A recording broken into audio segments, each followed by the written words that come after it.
I seriously do not know how this hammock wasn't rained on yesterday, but it is completely dry. And a really, really, really nice place to rest. Even when things are good, I get a little overwhelmed.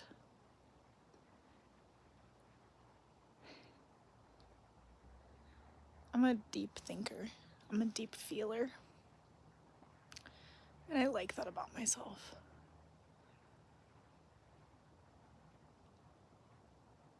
I felt really unsure about it for most of my life because it comes with the price of feeling things deeply and seeing things that people don't necessarily see. And so I'm in my own world. And it can be really lonesome sometimes. But as time has gone by, I've been able to befriend that and sit with myself. And that's been really, really magical. And that gives me the gift to be able to come out here and shit. If the hammock was wet, the hammock was wet, no biggie. But I was willing to come out and look.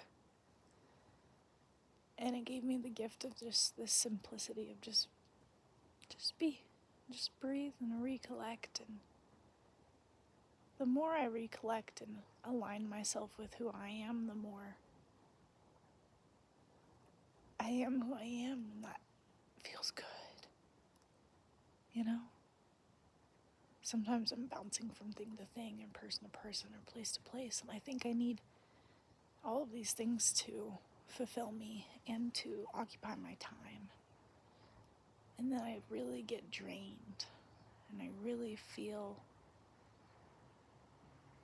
more alone than I did even when I was alone. And it's hard when you get to that point, and I get to that point pretty often. It's like, okay, I need to call this person. There's a quiet moment, you know, I need to call this person. I need to do this. Yes, there's so much beauty in relationships and being able to communicate with others and to share your life with somebody. But when it comes down to it, you got to be able to be back in your body, get into alignment, get into being yourself. That way when you're with these other people or when you call them, you actually are you. You're not reaching for something, some sort of fulfillment. You're not hoping to fill some void.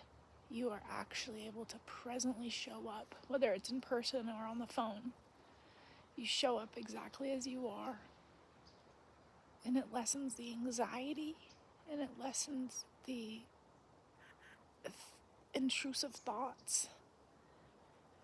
And it really brings you to be exactly who you're supposed to be, and that's exactly who you are.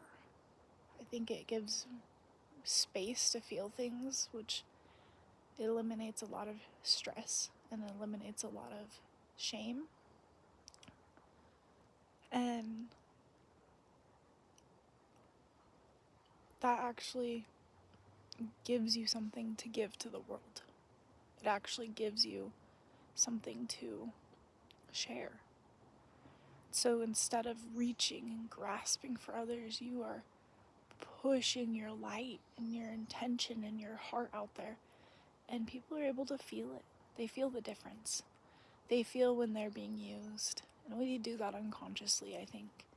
Like, well, I need this validation. I need this love. I need this something from the outside that I'm not willing to give to myself because I'm not willing to be with myself for a few moments.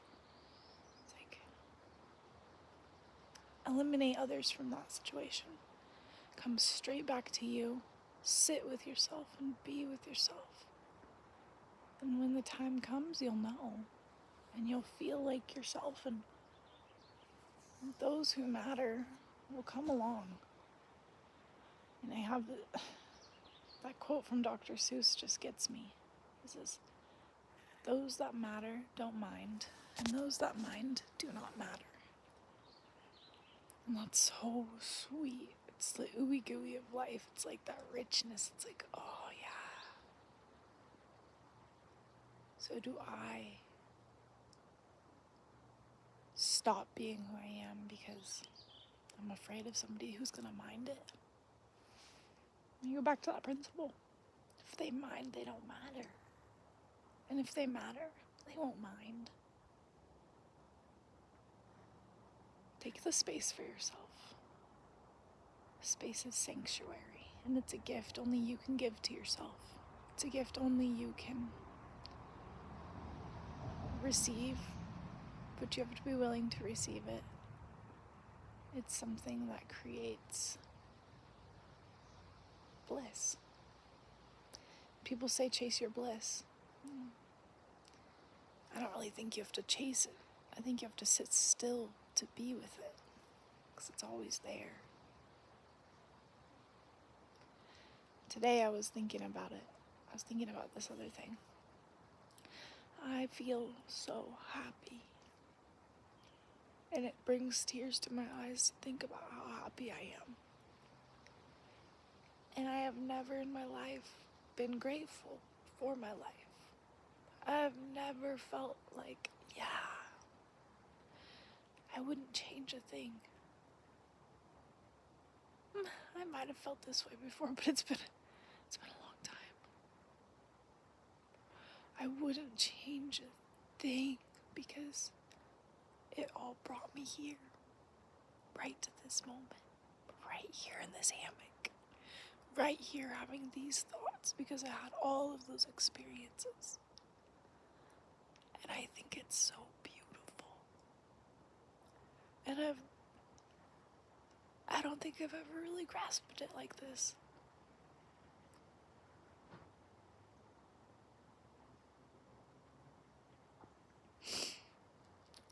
There are levels to loving yourself, to respecting yourself, to valuing, to honoring, to seeing your worth. There are levels to it, and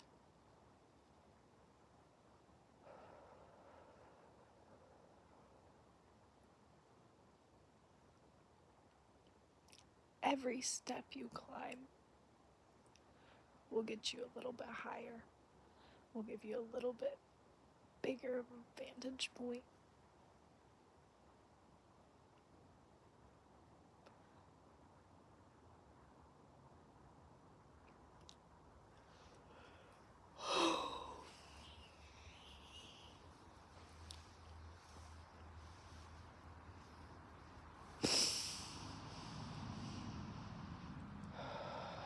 In the past, I knew, hey, feel these things.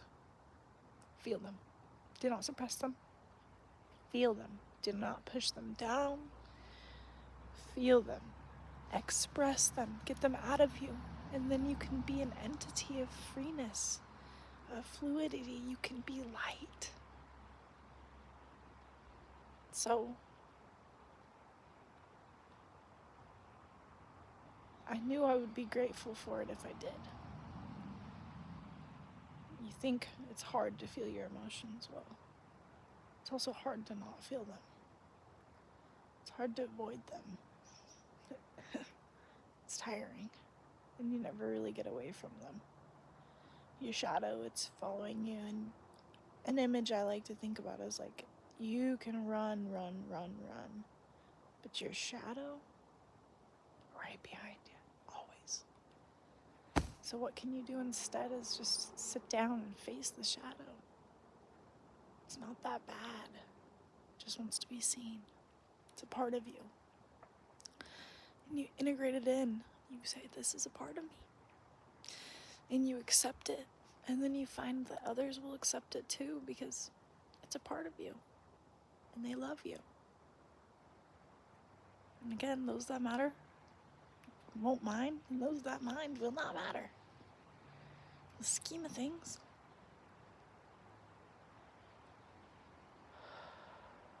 There's a freshness and there's a freeness to doing that. First, you're not running.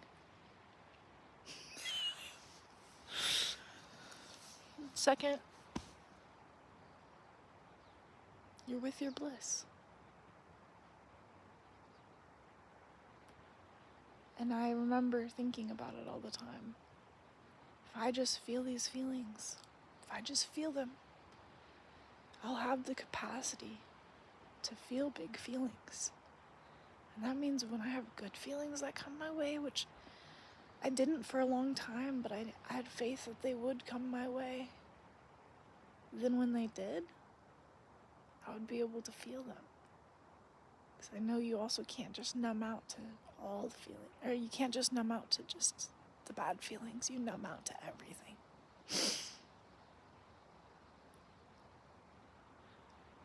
And I'm feeling that. Today when I woke up, I was thinking about it.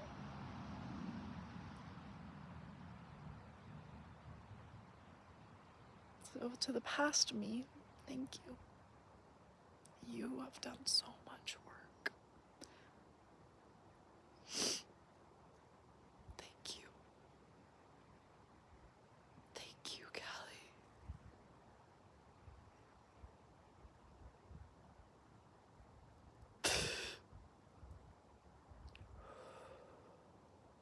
I resented her for a long time.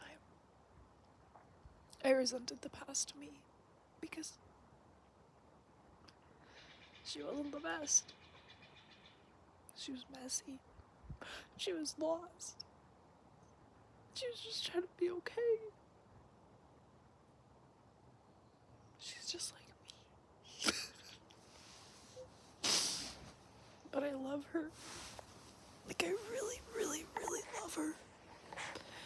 And she was so strong. She was so much stronger than I've ever imagined her being, ever known. And for that, I'm so grateful. Because now I'm like in a part of my life that I'm feeling joy. And this like pure me-ness. And I want to be me. And I'm okay with my flaws. I'm okay with my quirks.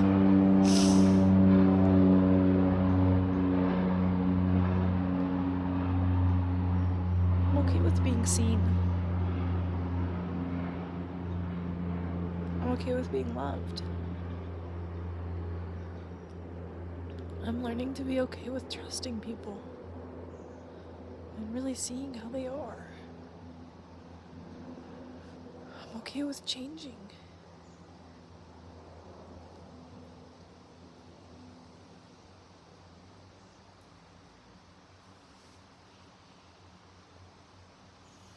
It's a really beautiful day.